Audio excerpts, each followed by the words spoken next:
పరిశుద్ధ నామమునకు మహిమ కలుగునుగాక. క్రీస్తునందు ప్రియ దేవుని బిడ్డలారా, ప్రభువైన యేసు క్రీస్తు పరిశుద్ధ నామంలో మీ అందరికీ ఈ ఉదయకాల శుభములు తెలియచేయచ్చు ఉన్నాను. ఈ దినమంతయు మీకు మీ కుటుంబానికి దీవెనకరముగాను ఆశీర్వాదకరముగాను దేవుడు అనుగ్రహించాలని మీ కొరకై ప్రార్థిస్తూ ఉన్నాను. నేటి దినము కొరకు ఏర్పాటు చేయబడిన దేవుని వాక్యము అపోస్తలుల కార్యములు 7వ అధ్యాయము 54వ వచనం నుండి. అయితే అతడు పరిశుద్ధాత్మతో నిండుకొనినవాడై ఆకాశము వైపు తేరి చూచి దేవుని మహిమను, యేసు దేవుని కుడిపార్శ్వమందు నిలిచి ఉండుటను చూచి. ప్రియులరా, నేటి దినం కొరకు ఏర్పాటు చేయబడిన ధ్యానాంశము హతసాక్షి అయిన స్తెఫను. ప్రియులరా, ఆది సంఘ పరిచారకులలో ఆత్మచేత బలముతోనూ నిండుకొనినవాడు స్తెఫను. యేసే క్రీస్తని ధైర్యముగా సాక్ష్యం ఇచ్చినవాడు. కానీ విరోధులు ఈయనను సహించలేకపోయారు. అందువలన న్యాయసభకు అతనిని తీసుకుని వచ్చారు. అనేక వాదనలు అతనితో చేశారు. కానీ ఆత్మ ప్రేరేపితుడైన ఆయనను, ఆయన కనుబరిచిన జ్ఞానమును వారు ఎదిరించలేకపోయారు. ప్రియులారా, స్తెఫను ఎంతో ధైర్యముగా యేసు ద్వారా కలిగిన రక్షణ వార్త వినిపించాడు. మతోన్మాదులు స్తెఫనును ఇంకా చంపేయాలని తీర్మానంతో ఉన్నారు.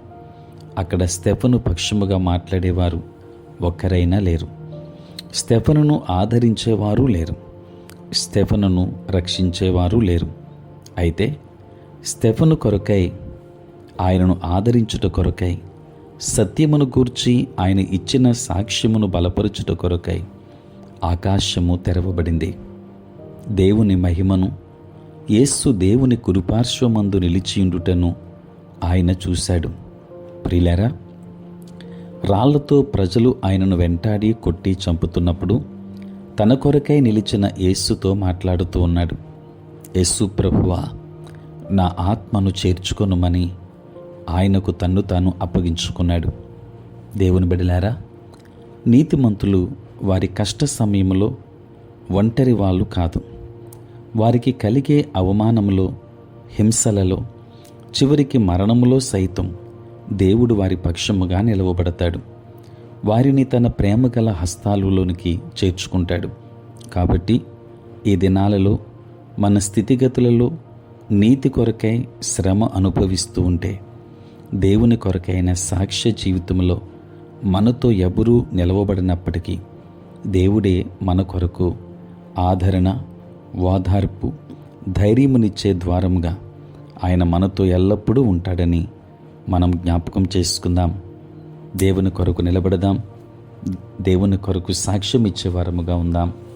దేవుడు మిమ్మల్ని, మీ కుటుంబాన్ని దీవించునుగాక. ఆమేన్. ప్రార్థన.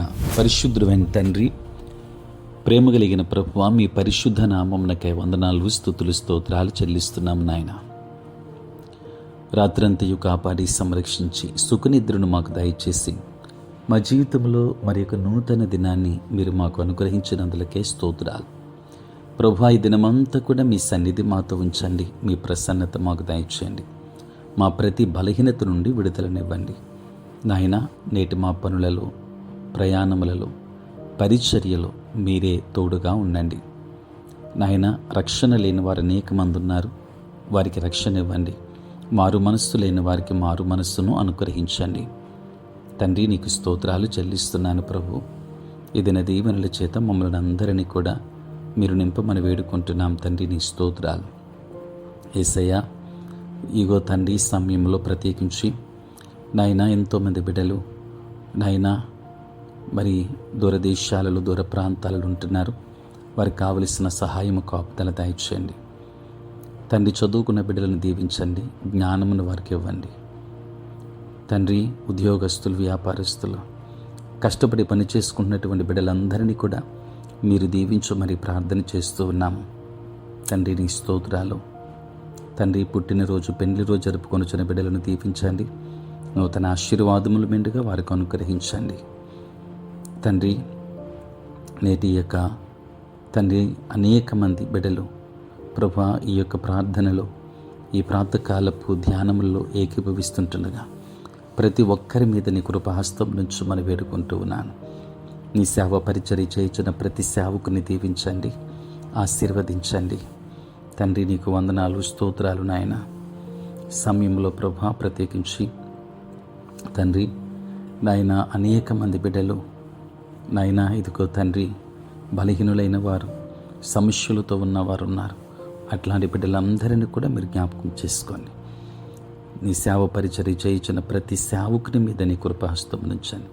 సార్వత్రిక క్రైస్తవ సంఘాన్ని మీరు ఆశీర్వదించమని వేడుకుంటూ నిన్న దీవెనల చేత మమ్మల్ని అందరినీ కూడా నింపమని యేసు నామములో ప్రార్థించి వేడుకొనుచున్నాము తండ్రి, ఆమేన్.